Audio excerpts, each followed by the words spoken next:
बम मार दिया था सर। हैं? आपके घर पे? हाँ, मेरे कोचिंग इंस्टीट्यूट पे 8-10 तो फेंक दिया सब। क्यों?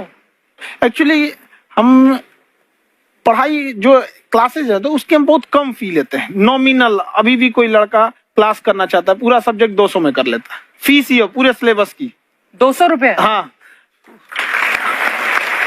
तो बाकियों को थोड़ा सा प्रॉब्लम आने लगा।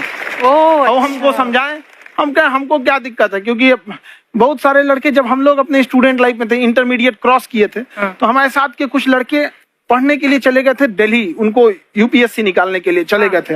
हालांकि जो गए थे उनमें किसी का नहीं हुआ। तो हम लोग ना उनको जब स्टेशन छोड़ने आए थे, बड़ा भारी मन से हम लोगों ने विदा किया कि इन लोग के गार्जियन कितने पैसे वाले, इन्हें भेज दिए वहां, हम लोग के नहीं भेज सकते थे। तो ऐसे लाखों स्टूडेंट है जिनके गार्जियन नहीं भेज सकते। इनका मतलब गरीब होना कोई अपराध नहीं है, उसे कोई पढ़ाई से नहीं रोक सकता। बिल्कुल।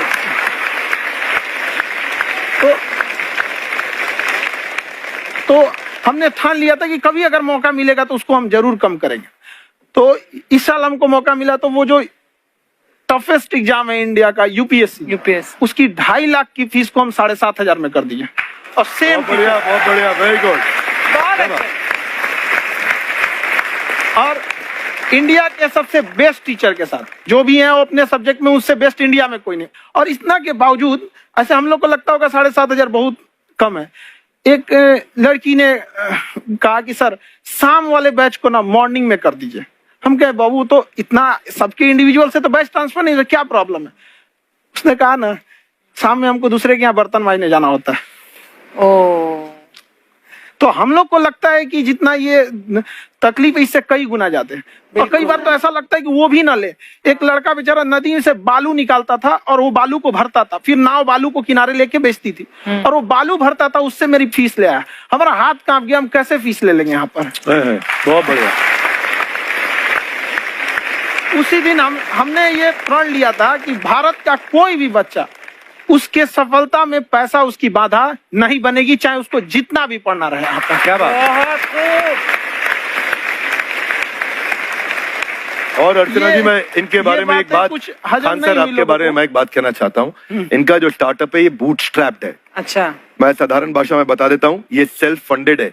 इन्होंने अभी तक किसी और से पैसा नहीं लिया है, ये इन्वेस्टर के पैसे से नहीं, इन्होंने खुद इसको बिल्ड किया है। और बल्कि इतना स्ट्रॉन्ग स्टार्टअप है ये कि मैं चाहूंगा कि अगर इन्वेस्टर्स को इन्वेस्ट करना हो तो मैं इंडोर्स करता हूँ ऐसे स्टार्टअप्स को। यही सब चीजों को देखते हुए कई लोगों ने धमकी भी दिया था वहां पर। अच्छा। और उसके बाद बम चला दिए, और 7-8 बम चला दिए, और कुछ ब्लास्ट हुआ। एक बेचारा नया लड़का आया था एडमिशन लेने के लिए, उसकी स्कूटी उड़ा दिया। वो आया था, कहा कि सर हम तो पढ़ने आए थे, हमारा स्कूटी उड़ गया, हमारी ऑफिस उड़ा दिए सब। एक तो पास में आके गिरा और नहीं फटा वो।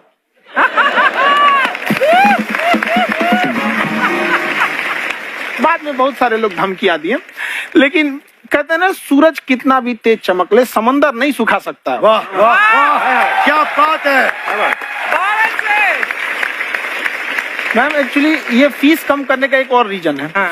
2.5 लाख 3 लाख की जो फीस में सब लोग पढ़ाई अफोर्ड नहीं कर पाते, इसलिए वो कुछ ही लोग अफोर्ड कर पाते हैं, तो उनका मेंटल लेवल तो बहुत ऊपर चला जाता है। लेकिन एक पूरे देश का मेंटल लेवल थोड़ा सा स्टेबल नहीं हो पाता।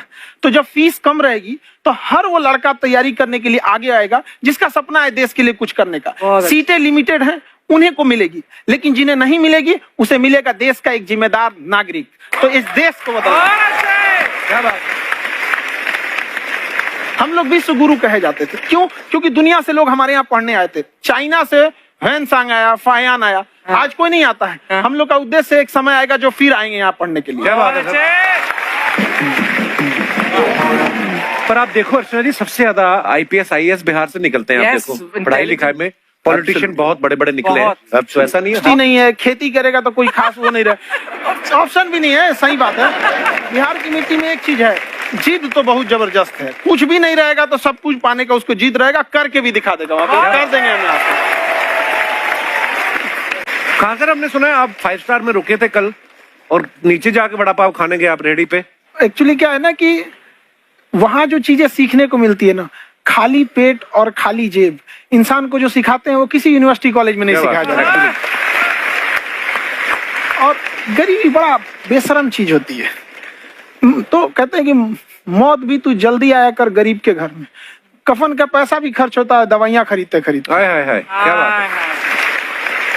और खान सर की खासियत ये है कि जिसको तो पढ़ना है, जिसको एजुकेशन चाहिए, वो तो इनका वीडियो देखते हैं, लेकिन वैसे भी कई लोग, जैसे अर्चना जी बात करी थी, कहती मैंने जब देखना शुरू किया तो मैंने बैक टू बैक इतने सारे वीडियोस देखे, क्योंकि आपका जो तरीका जो बोलने में, एक तो इनकी जो टोन है पढ़ाने में, और साथ साथ में जो ह्यूमर आता रहता है, तो उसकी वजह से और भी इंटरेस्टिंग हो जाते हैं आपके वीडियो। शुरुआत में हम लोग जब स्टूडेंट लाइफ में थे, या हम कई स्टूडेंट को भी देखते हैं, वो बेचारे जब थक जाते हैं तो आपका शो देखने लगते हैं। तो शुरू में हमको लगता था जब कि अरे ये हमारी पढ़ाई उसके लिए है, लेकिन पढ़ाई में थक जाता है, शो देख के नहीं थक जाता। तो हमने सोचा दोनों को मिक्स कर देते हैं। तो हमने उसको, और आज आपको पता नहीं हमने भी यही किया है। मिक्स करने। हमारे एजुकेशन सिस्टम में दो कमी है, एक एजुकेशन की, दूसरा सिस्टम की।